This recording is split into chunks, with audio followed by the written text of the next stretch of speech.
ఓయూలో CM Revanth Reddy మాట్లాడుతున్నారు. Live లో చూద్దాం. 108 సంవత్సరాల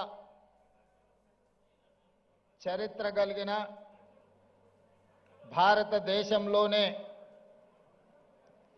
అత్యంత పురాతన యూనివర్సిటీలలో 7వ స్థానాన్ని,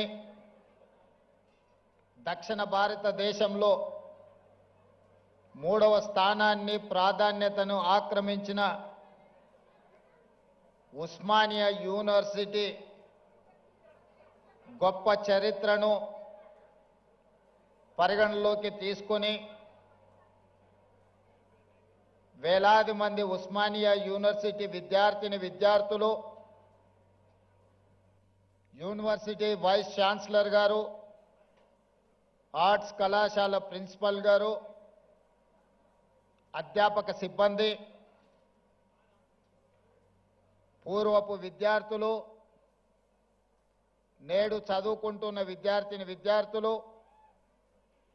వేదిక మీద దాదాపుగా 60 సంవత్సరాల ఉస్మానియా యూనివర్సిటీకి సజీవ సాక్ష్యంగా ఉన్న పెద్దలు కేశవరావు గారు, మీడియా మిత్రులు, తెలంగాణ ఉద్యమకారులందరికీ కూడా మనస్ఫూర్తిగా అభినందనలతో కృతజ్ఞతలు తెలియజేస్తున్న మిత్రులారా, ఉస్మానియా యూనివర్సిటీకి రావాలి, ఆర్ట్స్ కళాశాల ముందు నిలబడి ఇక్కడ చదువుకుంటున్న విద్యార్థుల యొక్క ఆకాంక్షల్ని అడిగి తెలుసుకోవాలి. ఒకనాడు తెలంగాణ ఉద్యమ సందర్భంగా ఈ వేదిక మీద నుంచే స్వరాష్ట్ర ఆకాంక్షను బలంగా వినిపించి 4 కోట్ల తెలంగాణ ప్రజల యొక్క ఆకాంక్షను ఈనాడు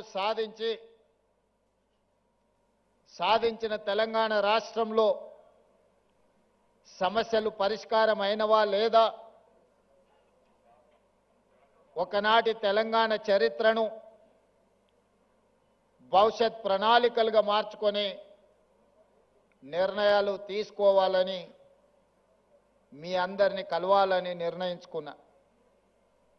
ఆ సందర్భంగా కొంతమంది మిత్రులు కలిసి సూచన చేసినప్పుడు ముఖ్యమంత్రి గారు చాలా ధైర్యం చేస్తున్నారు, ఉస్మానియా యూనివర్సిటీలో ప్రజాప్రతినిధులను,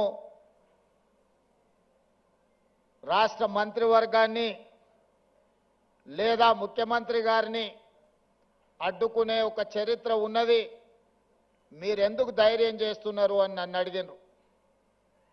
అంటే వారికి ఒక్క మాట చెప్పిన, నాది ధైర్యం కాదు, నాది అభిమానం. మా సోదరులు, మా తమ్ముళ్ళు, మా చెల్లెళ్ళు తెలంగాణ భవిష్యత్తుకు పునాదులు వేసే మా యువమిత్రులు ఉన్న ఉస్మానియా యూనివర్సిటీ ఆర్ట్స్ కళాశాల దగ్గరికి వెళ్ళడానికి ధైర్యం కాదు కావాల్సింది, అభిమానం కావాలి. గుండెల నిండా అభిమానాన్ని నింపుకొని ఈనాడు ఈ ఆర్ట్స్ కళాశాల ముందు నిలబడి మన భవిష్యత్ ప్రణాళికలను రచించుకోవడానికి నేను ఇక్కడికి రావడం జరిగింది. అదేవిధంగా ముఖ్యమంత్రిగా మీరందరూ అందించిన అధికారంతో నాకు చాలా సిబ్బంది అందుబాటులో ఉంటారు. ఎక్కడికి వెళ్తున్నా అక్కడ ఏం మాట్లాడాలో పేజీలకు పేజీలు, పుస్తకాలకు పుస్తకాలు రాసిచ్చి ఐఏఎస్ పరీక్షకు ప్రిపేర్ అయినట్టుగా ఉపన్యాసాలకు మమ్మల్ని ప్రిపేర్ చేస్తుంటారు. వాళ్ళు ఇంత కట్ట కాగితాలు నాకు తెచ్చిండ్రు. ఉస్మానియా యూనివర్సిటీకి వెళ్తున్నారు కదా, ఇవన్నీ మీరు చదువుకోండి అని. నేను ఒక్క మాట చెప్పిన, చదువుకొని మాట్లాడితే ఉస్మానియా యూనివర్సిటీకి వెళ్ళడం శుద్ధ దండగా. నా మనసులో ఏముందో, నా జీవితంలో 56 సంవత్సరాల అనుభవం, నల్లమల అటవీ ప్రాంతంలో ఉన్న ఒక మారుమూల పల్లె నుంచి వ్యవసాయ కుటుంబం నుంచి వచ్చిన నేను ప్రభుత్వ పాఠశాలలో చదువుకొని గ్రామీణ వాతావరణంలో పెరిగి గ్రామీణ వాతావరణంలో ఉన్న పేదరికాన్ని, కుల వివక్షను, జాతి వివక్షను, సమస్యలతో కొట్టుమిట్టాడుతున్న వెనుకబడిన ప్రాంతాలలో పెరిగిన వాణ్ణి.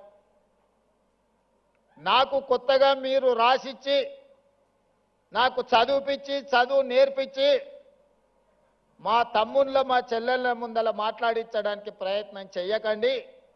నాకు ఏమనిపించిందో, నా కళ్ళతో ఏమి చూశానో, నాకు ఈనాడు అవకాశం వస్తే ఏమి పరిష్కరించాలనుకుంటున్నానో వాటిని నేను మాట్లాడతాను.